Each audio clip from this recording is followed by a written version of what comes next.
Marco Aurelio, Meditaciones. Libro primero. 1.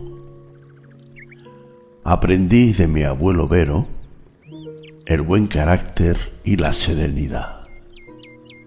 2. De la reputación y memorias legadas por mi progenitor, el carácter discreto y viril. 3. De mi madre, el respeto a los dioses, la generosidad y la abstención no sólo de obrar mal, sino incluso de incurrir en semejante pensamiento. Más todavía, la frugalidad en el régimen de vida y el alejamiento del modo de vivir propio de los ricos. 4.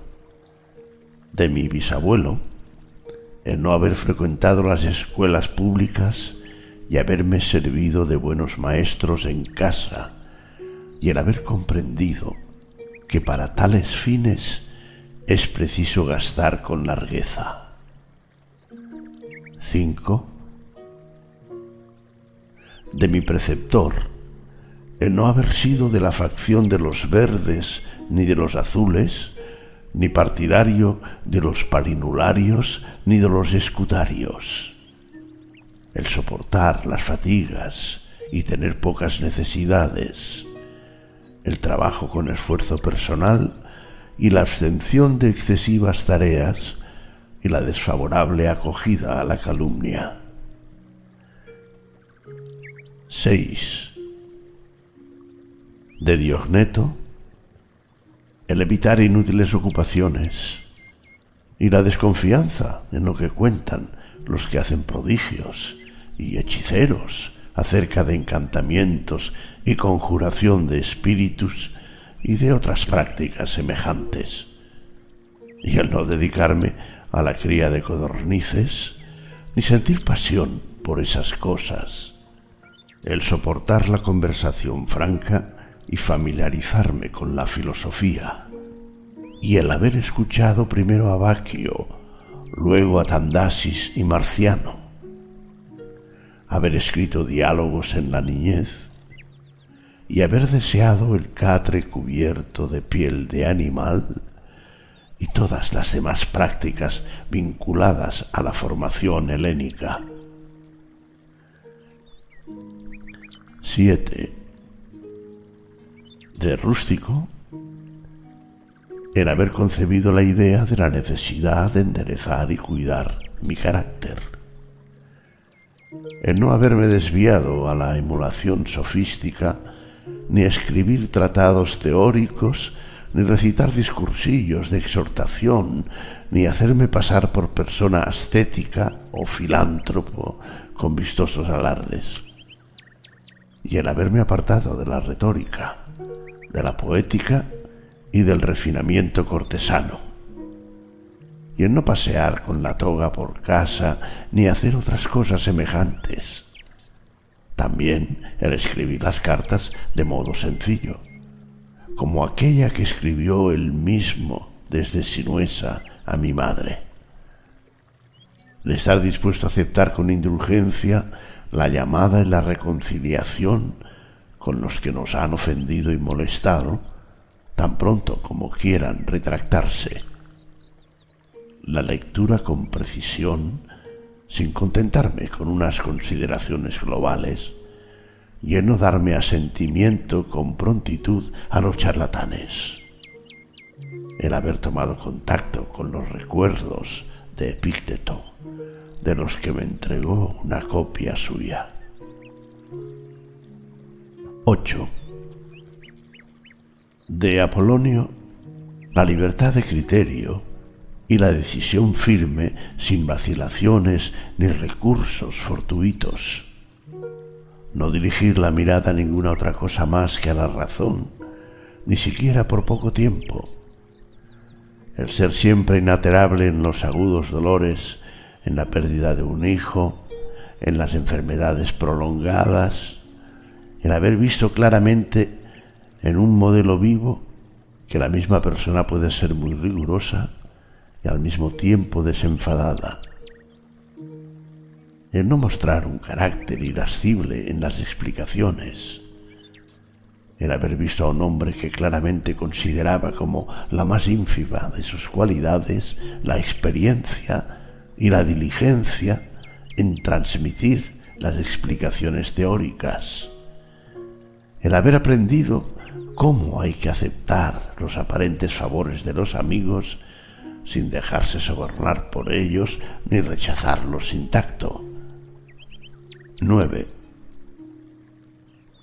De sexto, la benevolencia, el ejemplo de una cosa gobernada parcialmente, el proyecto de vivir conforme a la naturaleza, la dignidad sin afectación, el atender a los amigos con solicitud, la tolerancia con los ignorantes y con los que opinan sin reflexionar, la armonía con todos, de manera que su trato era más agradable que cualquier adulación y le tenían en aquel preciso momento el máximo respeto, la capacidad de descubrir con método inductivo y ordenado los principios necesarios para la vida, el no haber dado nunca la impresión de cólera ni de ninguna otra pasión, antes bien, el ser el menos afectado por las pasiones y a la vez el que ama más entrañablemente a los hombres, el elogio sin estridencias, el saber polifacético, sin alardes. 10. De Alejandro el Gramático, la aversión a criticar, el no reprender con injurias a los que han proferido un barbarismo, solecismo o sonido mal pronunciado, sino proclamar con destreza el término preciso que debía ser pronunciado, en forma de respuesta o de ratificación o de una consideración en común sobre el tema mismo, no sobre la expresión gramatical o por medio de cualquier otra sugerencia ocasional y apropiada. 11.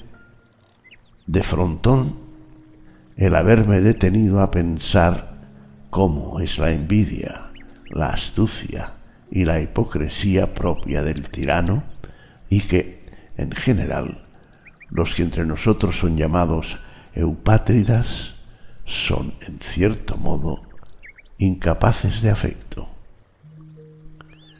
12. De Alejandro el Platónico, el no decir a alguien muchas veces y sin necesidad, o escribirle por carta, estoy ocupado, y no rechazar de este modo sistemáticamente las obligaciones que imponen las relaciones sociales, pretextando excesivas ocupaciones. 13. De Cátulo, el no dar poca importancia a la queja de un amigo, aunque casualmente fuera infundada, sino intentar consolidar la relación habitual. El elogio cordial a los maestros, como se recuerda que lo hacían Domicio y Atenódoto. El amor verdadero por los hijos. 14. De mi hermano Severo, el amor a la familia, a la verdad y a la justicia. El haber conocido gracias a él a Traseas, Elvidio, Catón, Dión, Bruto. El haber concebido la idea de una constitución basada en la igualdad ante la ley, regida por la equidad y la libertad de expresión igual para todos, y de una realeza que honra y respeta, por encima de todo, la libertad de sus súbditos. De él también la uniformidad y constante aplicación al servicio de la filosofía, la beneficencia y generosidad constante, el optimismo y la confianza en la amistad de los amigos, ningún disimulo para con los que merecían su censura, el no requerir que sus amigos conjeturaran qué quería o qué no quería, pues estaba claro.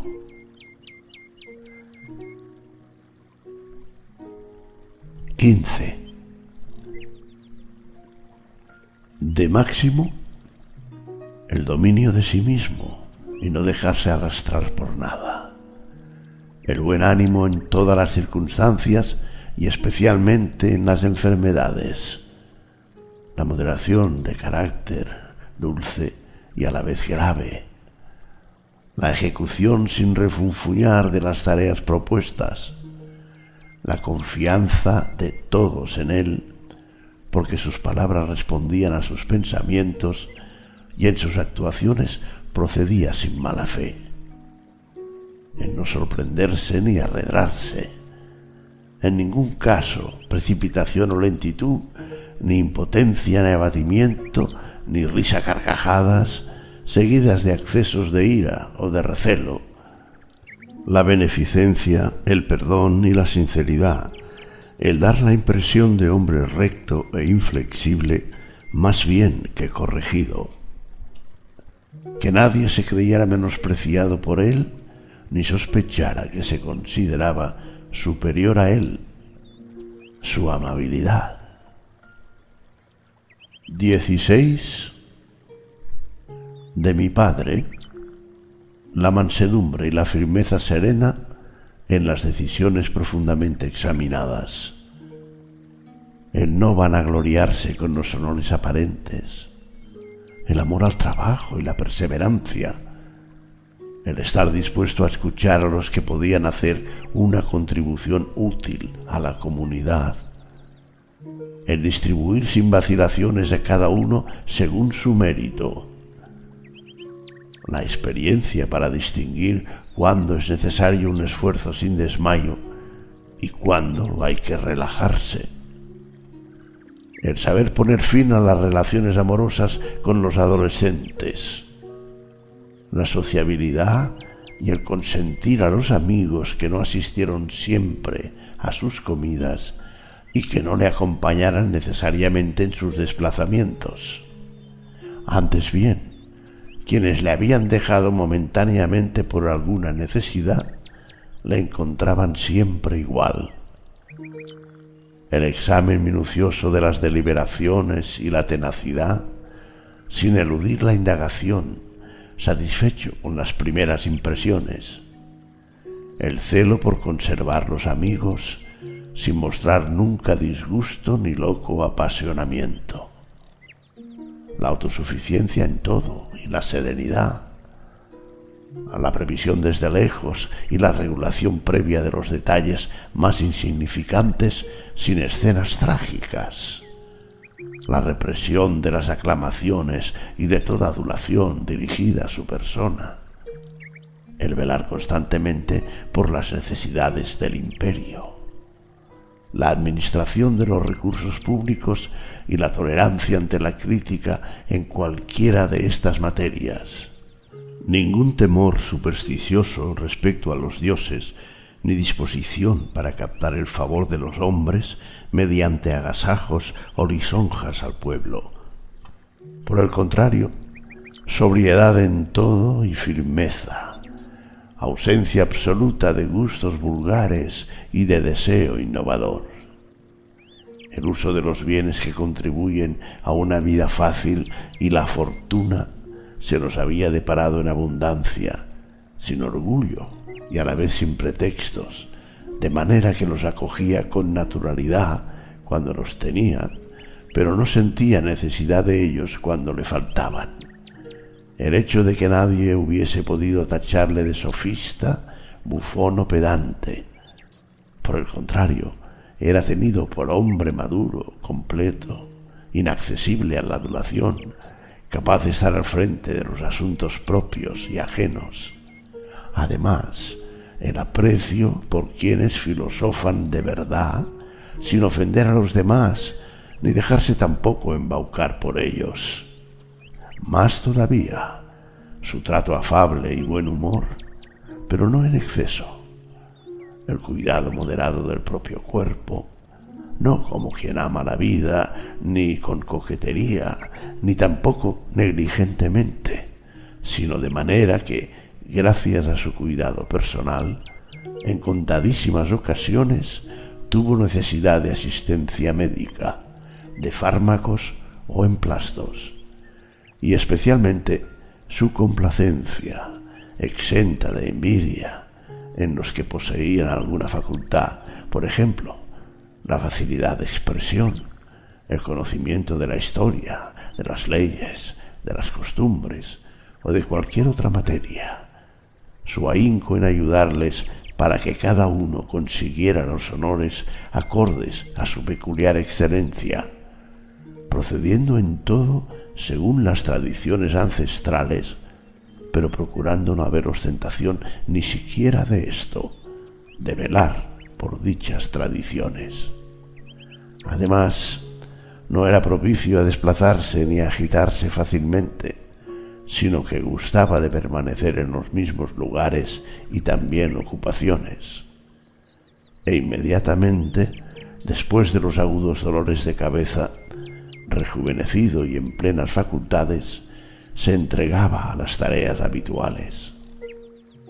El no tener muchos secretos, sino muy pocos, excepcionalmente, y sólo sobre asuntos de Estado, su sagacidad y mesura en la celebración de fiestas, en la construcción de obras públicas, en las asignaciones y en otras cosas semejantes, es propia de una persona que mira exclusivamente lo que debe hacerse sin tener en cuenta la aprobación popular a las obras realizadas.